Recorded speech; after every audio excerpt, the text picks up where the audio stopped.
More than 2,000 additional Marines are heading to the Middle East tonight as U.S. A-10 Warthogs and Apache helicopters begin a battle for the Strait of Hormuz.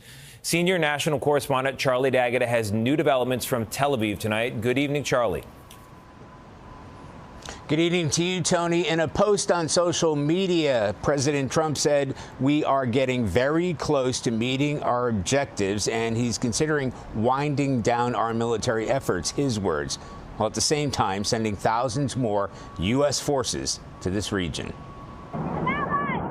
Sources tell CBS News that the USS Boxer amphibious ship with 2,200 Marines from the 11th Marine Expeditionary Unit on board have already embarked from California, joining the USS Tripoli with another 2,200 Marines streaming to the Middle East from the South Pacific.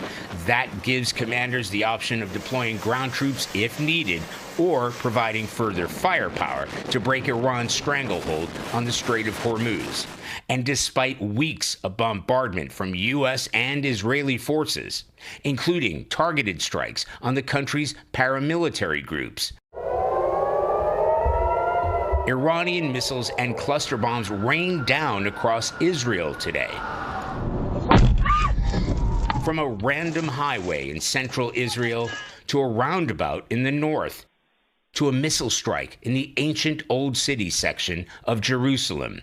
Emergency workers surveying the crater left behind. For the second day in a row, Iranian drones struck Kuwait's main oil refinery, part of a wave of strikes on energy infrastructure that have also hit gas plants and export terminals across Gulf states. Retaliation for Israel's attack on Iran's South Pars gas field on Wednesday. President Trump criticized NATO countries for not sending ships to help open up the Strait of Hormuz and suggested the military campaign against Iran will continue. I don't want to do a ceasefire. You know, you don't do a ceasefire when you're literally obliterating the other side.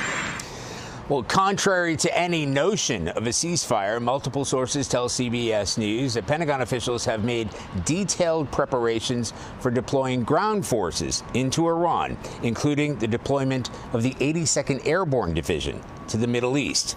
Tony? Charlie, thank you very much.